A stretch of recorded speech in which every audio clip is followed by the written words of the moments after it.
ওই জিনিসটা দে, এই বেড়া এটা সরা, হ্যামারটা দে। তো কি অবস্থা, আমি আছি সজীব আর আপনারা দেখছেন সজীবের ডাইরেক্ট পয়েন্ট। আর আজকের পয়েন্ট হলো, তো কোনো প্রকার কাটাছেঁড়া বাদে সেন্সর বোর্ড থেকে ছাড়পত্র পাওয়ার পর তুফানের টাইটেল ট্র্যাক রিলিজ করা হয়েছে। আর সেই টাইটেল ট্র্যাকটা শোনার পর আমার জাস্ট দাঁড়ায় গেছে, শরীরের লোম দাঁড়ায় গেছে। দেখেন, টাইটেল ট্র্যাকটার মধ্যে ভালো এবং খারাপ দুইটা বিষয়ই আছে। আগে খারাপটাই শোনেন। আর ভাই, আপনি যদি পাগলা টাইপের সাকিবিয়ান হয়ে থাকেন তাহলে আমার ভিডিওটা থেকে একটু দূরে থাকেন, নাইলে আপনার অ্যালার্জি হতে পারে। ইন্সপায়ার্ড হয়ে সিনেমা বানানো ভালো, বাট এমনভাবে বানানো না যে কপি মনে হয়। তুফান সিনেমাটা নিয়ে আমাদের বাঙালিদের প্রত্যাশা অনেক বেশি, কারণ বহু বছর পর আমরা একটা মনের মতো সিনেমা পেতে চলেছি। একটা মাস মাসালাদার ফুল প্যাকেজ ওলা কমার্শিয়াল সিনেমা আমরা পেতে চলেছি।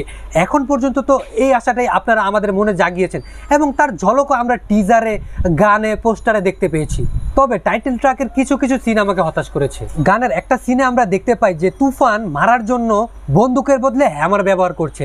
আর আমরা জানি যে হ্যামারটা হলো কেজিএফ সিনেমার রকি ভাইয়ের সিগনিফিকেন্ট হাতিয়ার। এখানে হ্যামারের বদলে অন্য কিছু ইউজ করতে পারতো। আরেকটা সিনে আমরা দেখতে পাই যে পুলিশ তুফানের সিল দেখে তার অস্ত্র কিংবা ইলিগাল জিনিস ছেড়ে দিচ্ছে, যেই সিনটা পুরোপুরি সালার সিনেমার একটা সিনকে রিক্রিয়েট করা হয়েছে। আবার আরেকটা সিন আমরা দেখতে পাই যে তুফান এক জায়গায় গিয়েছে জনসভা কিংবা মিটিংয়ে, সেখানে সে স্টেজে উঠেছে, ভাষণ দিবে বা দিচ্ছে। সেই সিনটার মধ্যে অ্যারেঞ্জমেন্ট খুবই খারাপ লেগেছে। সেখানে অ্যারেঞ্জমেন্টটা আর একটু ভালো হতে পারতো কিংবা আরও মানুষ থাকলে আরও ভালো হতো। এবং পেছনে একটা ব্যানারও ছিল, যেটাও দেখতে খুবই লো লেগেছে। ওভারঅল গানের মধ্যে এই বিষয়গুলো আমার কাছে খুবই দৃষ্টিকটু লেগেছে। এখন যদি গানের ভালোর কথায় আসি, ভাই লিরিক্সগুলো যে লিখছে, আমার মনে হয় সে আগুনের খোলার মধ্যে বসে লিরিক্সগুলো লিখছে। আর গানটার মধ্যে পরিপূর্ণতা আয়না দিছে হলো যে গানটা গাইছে। এইসব টাইটেল ট্র্যাক গাইতে দম লাগে, এনার্জি লাগে, যেটা এই গানের শিল্পী খুব সুন্দর মতো ব্যালেন্স করছে। পুরাই অস্থির ভাইব। আর যখন র্যাপটা মারে তখন তো পুরাই। গানের মধ্যে কিন্তু আমরা অনেক নতুন নতুন দৃশ্য দেখতে পাইলাম, যেখানে গানের শুরুতে একটা গ্র্যান্ড লেভেল শট আমরা দেখতে পাইছি এবং একটা সিনের মধ্যে অনেকগুলো অস্ত্র দেখতে পেলাম, যেগুলো দেখে মনে হচ্ছে যে গ্রিল দিয়ে সত্যি সত্যি অরিজিনালি বানানো হয়েছে অস্ত্রগুলো।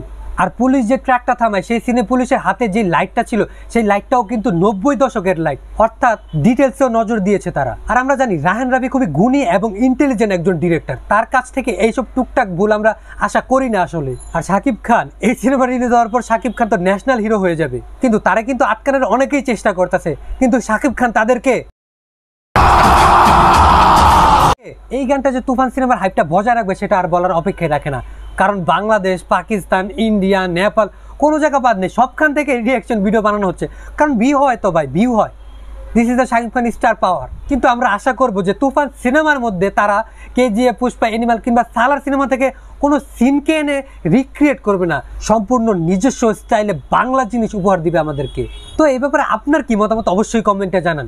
আর বাংলা সিনেমার নতুন, পুরান, বর্তমান সব সিনেমার আপডেট পেতে আমাদের চ্যানেলটি এখনই সাবস্ক্রাইব করেন নাই, সাবস্ক্রাইব করেন মিয়া। দেখা হচ্ছে পরবর্তী কোনো ভিডিওতে। দেখতে থাকুন সজীবের ডাইরেক্ট পয়েন্ট।